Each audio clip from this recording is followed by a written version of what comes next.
조갑제 TV 시청자 여러분 안녕하십니까? 2021년 1월 14일 오후 5시 40분입니다. 오늘 오전에 박근혜 전 대통령에 대한 대법원의 최종 판결이 나왔습니다. 징역 22년입니다. 징역 22년. 연쇄 살인범에게도 징역 22년 요사에 좀처럼 안 나옵니다. 국가반역죄, 내란선동, 여기서도 징역 22년 안 나옵니다. 그런데 박근혜 전 대통령이 뭘 잘못했느냐 하고 물으면은 그 속 시원하게 대답하는 사람이 없어요. 국정농단이 맞나? 국정농단이면은 그야말로 국가의 정책 전반을 갖고 논다는 건데, 최서원이란 여자가 무슨 힘이 있어서 그렇게 했습니까? 뭐 재단 2개 만드는 거에 박근혜 전 대통령을 이용한 것은 사실이죠. 그러나 그 재단이 공익 목적의 재단이고, 그 재단에 기부된 기업체의 돈은 단 한 푼도 박근혜 전 대통령 수중에 들어간 적이 없는데 뇌물죄를 구성을 해가지고 징역 22년입니다. 징역 22년. 87세가 돼야 복무를 다 하고 나올 수가 있습니다. 또 벌금은 별도로 있고요. 자, 여기에 대해서 가장 큰 책임을 져야 될 사람이 새누리당 소속으로서 60여 명이 박근혜 전 대통령 탄핵하는데 좌파와 손을 잡아가지고 끌어내렸죠. 세계 정치 역사상 처음 있는 일입니다. 근데 그분들의 심정은 어떨까? 무슨 반응이라도 나와야 될 거 아니냐 하는 생각을 갖는 게 너무 헛된 꿈인지 모르겠는데, 한 사람 반응을 내어놓은 사람이 있습니다. 유승민 당시 새누리당 국회의원입니다. 유승민, 김무성 두 사람이 땅물에 떠오릅니다. 탄핵파로서. 어떤 내용이냐? 대통령은 사면을 결단하라. 오늘 박근혜 전 대통령에 대한 대법원의 최종 판결이 있었다. 이낙연 대표가 전직 대통령 사면을 말했을 때 나는 적극 환영했고, 이 대표의 제안이 진심이기를 바란다고 말했다. 내가 사면에 동의하는 이유는 이제는 국민 통합과 미래를 향해 나아가야 할 때이기 때문이다. 그러나 친문 세력이 반대하자 이 대표는 당사자의 반성과 국민 공감대로 말을 바꾸었고, 청와대는 국민의 눈높이를 이야기했다. 결국 사면을 하지 않겠다는 말로 해석된다. 문재인 대통령은 우리 헌법이 대통령에게 사면이라는 초사법적 권한을 부여한 의미를 생각해 보기 바란다. 사법적 결정을 넘어서 더 큰 대의가 있을 때 대통령은 사면이라는 고도의 정치 행위를 할 수 있도록 한 것이다. 당사자의 반성을 요구하는 여권과 지지자들의 협량에 대통령은 휘둘리지 않기를 바란다. 전직 대통령 사면을 두고 가식적인 정치 쇼도 하지 않기를 바란다. 국민 눈높이라는 구실을 찾지도 말고 선거에 이용할 생각도 하지 말라. 오로지 국민 통합, 나라의 품격과 미래만 보고 대통령이 결단할 일이다.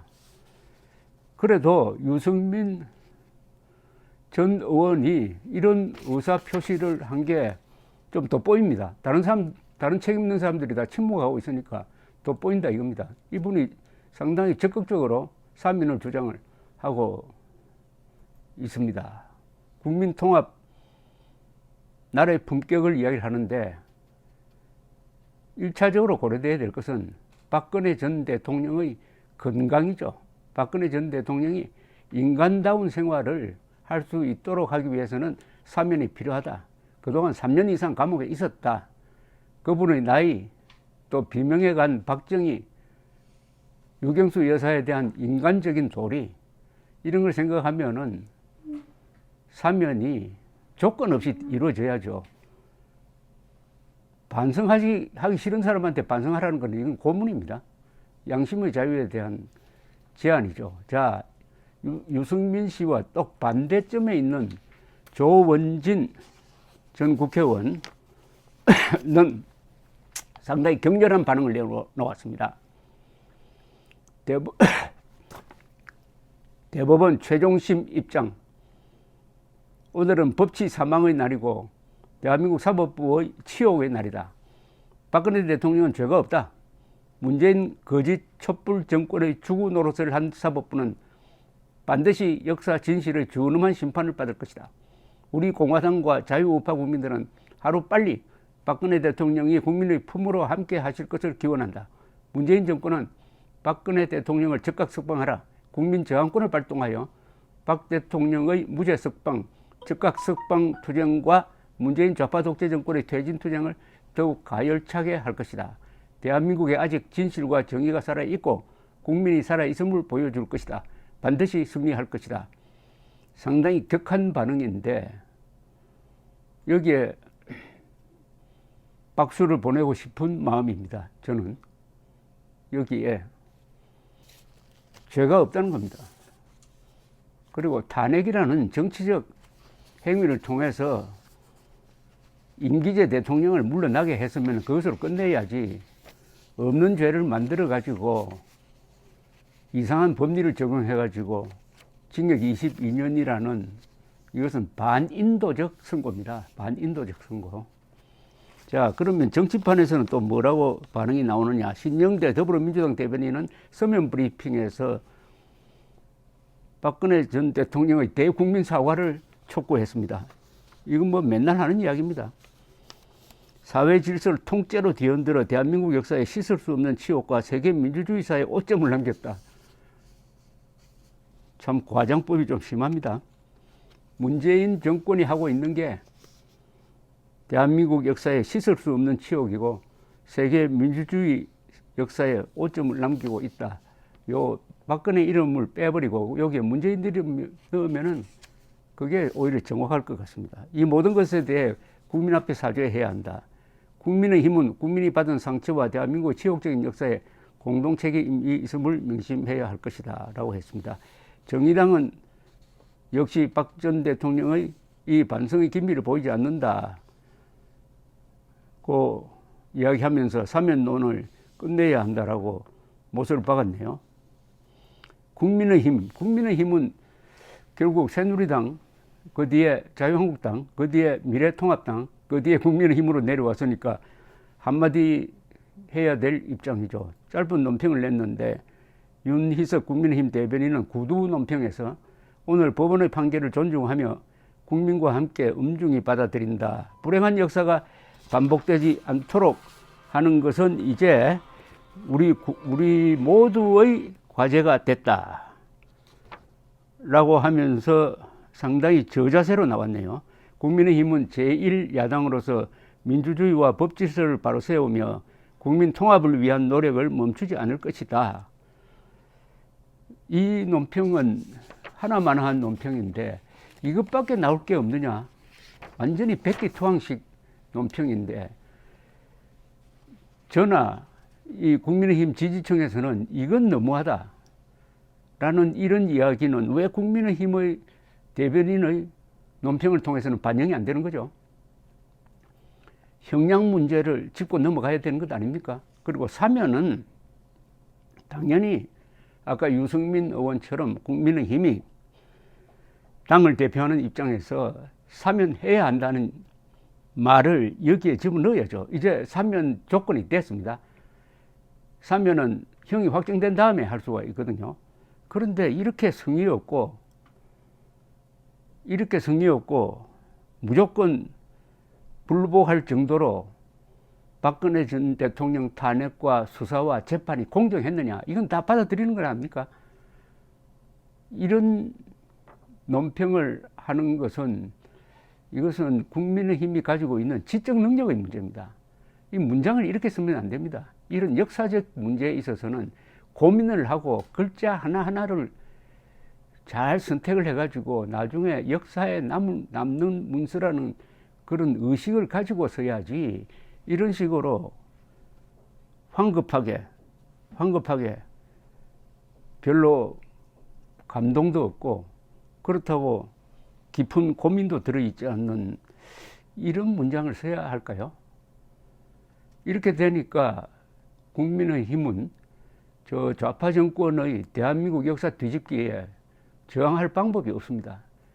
박근혜, 이명박 전 대통령을 구속한 것은 두 사람 개인에 대한 구속이 아니라 이 두 사람이 대표하는 한국 주류 세력, 쉽게 말하면 한국의 민주주의 건설 세력, 문명 건설 세력을 한꺼번에 매도하기 위해서 두 사람을 상징적으로 한 것 아닙니까? 그러니까 이 탄핵이란 게 박근혜 전 대통령 탄핵을 빌미로 해가지고 체제 탄핵을 하겠다는 겁니다. 체제 탄핵을 하겠다는데 거기에 맞서야 할 국민의힘이 이렇게 항복하는 투의 논평을 내어놓으면은 맥이 빠지죠. 맥이 빠지죠. 그러면 이게 대세가 되어가지고 이명박 박근혜 시대 때는 저 일제시대 때처럼 적폐의 세월이었다. 우리 역사 속에서 지워야 한다. 역사 속에서 지워야 한다. 두 사람이 남긴 흔적은 다 찾아가지고 다 말살해버리자. 이렇게 되는 것 아닙니까? 이게 좌파 세력이 역사를 무기화하는 거죠. 여기에 아무런 의식 없이 국민의힘이 대처하고 있는데, 그러면은 작년 말에 김종인 씨가 사과한 건 또 어떻게 되죠? 이명박 박근혜를 대신해서 사과를 했습니다. 사과를 하기 전과 한 후에 태도가 달라져야 아닙니까? 그러면은 오늘 이런 사태를 맞아가지고 사과한 입장에서 어떻게 박근혜 전 대통령의 22년 징역형을 논평할 것이냐 하는 논리를 세웠어야 되는 것 아닙니까? 머리를 사매고 해가지고 정리된 문서가 나왔어야 되는 것 아닙니까? 국민의힘이 이렇게 몰락하고 있는 것은 부지런함이 모자라기 때문이라고 저는 생각합니다. 부지런해야죠. 특히 국민의힘에는 이 글을 잘 쓰는 사람이 없는 것 같아요. 뭘 논리적으로 정리하고 하는 것을 제대로 해본 사람이 없고, 그게 결국은 당명이 국민의힘이라는 희미한 당명으로, 정체성이 모호한 당명으로, 어차피 임시 가건물이라는 의식을 가진 사람들이 아니면은 국민의힘이란 이런 당명을 지을 수가 없죠. 자, 그러니까 국민의힘이 이제 정권 탈환입니다. 재창출이 아니라 정권 탈환의 의지도 없고 능력도 없다. 불임정당이다. 그러니까 바깥에서 뜨고 있는 윤석열, 안철수를 영입을 해가지고 불임정당을 면해보자. 일종의 인공수정을 하자는 이런 쪽으로 나오는데, 어쨌든 국민의힘이 이제는 야권 단일화의 걸림돌이 되지 않느냐. 오히려 안철수 쪽이 야권 단일화를 더 심각하게 주장하고 국민의힘은 회방을 놓지 않을까 하는 그런 끔찍한 상황까지 걱정이 되는 바입니다. 박근혜 전 대통령의 탄핵은 법적 절차나 그 탄핵 소추의 과정이나 헌법재판소의 심리 과정이나 이게 법에 맞지 않습니다. 그리고 사실에도 맞지 않습니다. 역사적으로도 이런 판결이 나올 수가 없어요. 8대 0이란 판결은 그것은 전체주의 국가에서 나오는 판결입니다. 그러나 그 결과는 뒤집을 수가 없습니다. 그러나 시비는 계속되어야 합니다. 그 다음 그와 별개로 이 수사와 재판은 완전히 정치 재판입니다. 이 수사와 재판은 한 인간을 말살하기 위한 선고가 아니면 징역 22년이 나올 수가 없습니다. 근대법은 사람과 죄를 구분합니다. 우리가 처벌하는 것은 죄지 그 사람이 아닙니다. 그런데 이 대법원의 오늘 판결은 박근혜란 인간을 잡겠다는 겁니다. 인간 말살의 판결입니다. 징역 22년, 87세에 출감할 수 있도록 하겠다 하는 야만적 판결입니다. 물론 5년 뒤에 문재인 대통령이 무슨 옷을 입고 있을지 그건 그때 가봐야 합니다. 감사합니다.